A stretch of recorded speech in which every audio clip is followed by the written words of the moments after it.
Sometimes things happen for our own good. Sometimes it all works out just fine and somehow we make it. But other times our past haunts us. It follows us wherever we are until one point where we actually face that past and it becomes our reality. Then when that happens, we truly find who we actually are. We become the version of us we always wanted. Because at tough points in our lives, that's when we evolve. Never giving up can be the answer you're looking for. Because sometimes we're just one step away from our true selves. In the Dragon Ball Super timeline, many things happened. A lot of villains emerged, but one shaped the way for new forms and changed everything in Dragon Ball, and that was Cell. He became an iconic figure in Dragon Ball, made Gohan become Super Saiyan 2, and paved the way for future forms to emerge. In this story we'll cover a part where truly one of the most iconic villains in the Dragon Ball timeline comes back, but stronger than ever. We continue the Dragon Ball Super manga with its next part.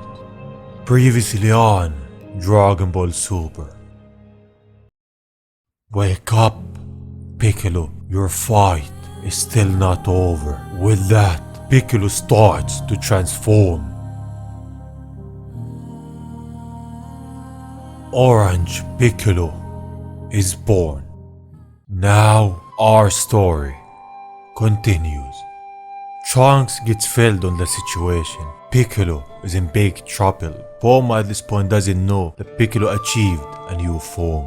Goten arrives and Bulma gives them the green light to go and help Piccolo. Goten and Trunks will show us who they truly are. Bulma asks them for Piccolo's location since they can't sense his ki, but Trunks and Goten can't give random locations, and I don't blame them since when Piccolo achieved a new form, his ki changes. Bulma tries to call him, but at that point, Piccolo is transforming. We see the immense ki he releases. Orange Piccolo is on the scene. This new form, I just love it. Piccolo for the first time in a long time is different, more formidable than ever. He's not like before. Now he can actually fight. He can be someone that we can say, well, I wanna see him in a battle against this guy and that guy. Not like the Piccolo of the Tournament of Power. At that point, Gamma 2 powers up and launches towards Piccolo, trying to punch him, but it doesn't even make him flinch. Piccolo just looking at him, while Gamma 2 backs up and goes with a fury of attacks at Piccolo. Those attacks do nothing. They just make Piccolo angry, an attack after the other. A barrage of punches that do absolutely zero to Piccolo. Piccolo just punches Gamma 2, knocking him away. It really does a number on him. And he says Shinron wasn't kidding about that bit extra.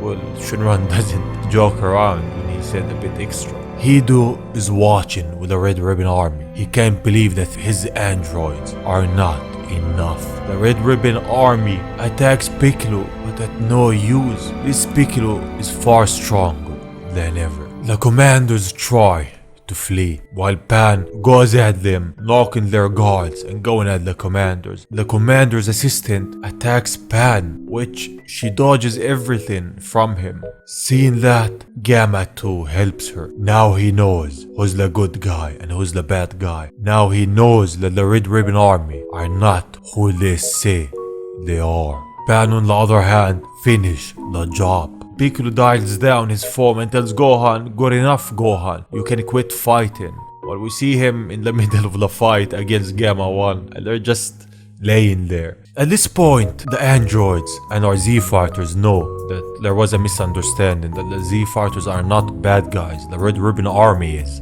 Well, obviously. But Hido doesn't know that. He already retreated. He goes through a tunnel with the commander of the Red Ribbon Army. There, he reaches a point where we see an old face. It's Cell. Hiro doesn't want him to awaken Cell. The Gammas are still fighting, but the commander doesn't care. He attacks Hiro and blames it on him. At that moment, he tries to awaken Cell, but Hiro is still alive. The commander himself has a suit of his own to fight off Hiro with, but Hiro is smarter than him. He uses his P to defeat him, but before falling, the commander hits the pod, releasing Cell. Now, everything changes. Above ground, Bulma arrives.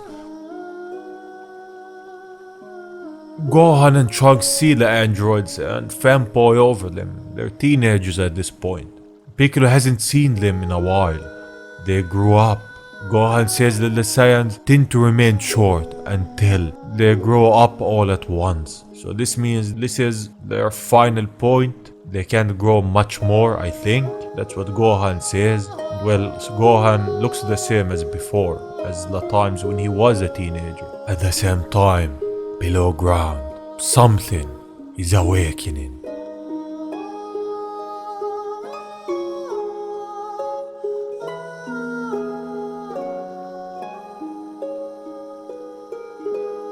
It emerges.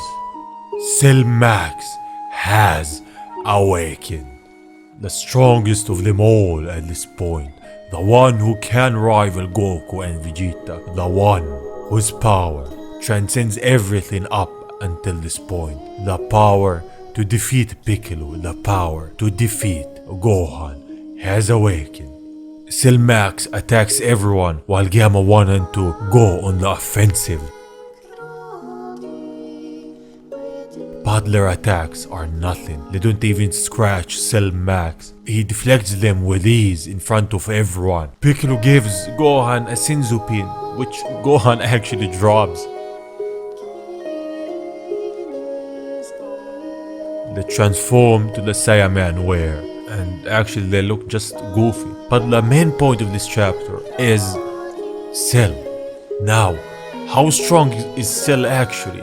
How much power does he have? We know that Gohan's new form, like Akira Toriyama said, is stronger than Goku and Vegeta. And it took Gohan's new form and Piccolo's form to actually defeat Cell Max. So the power that Cell Max has can rival that of Goku and Vegeta. And since Piccolo, like Akira Toriyama also said, is Goku and Vegeta's equal at this point, which Cell Max defeated Piccolo and is stronger than Piccolo. This says that Cell Max's power is immense. It can rival Goku and it can rival Vegeta, and if they were on Earth, he will give them a run for their money. And how is that possible? I don't know. In the superhero arc, power levels have been all around the place, in my personal opinion that is. I think a lot of the fandom agrees with that, but there's people who disagree, who say no, Piccolo and Gohan are actually stronger or equal to our main characters.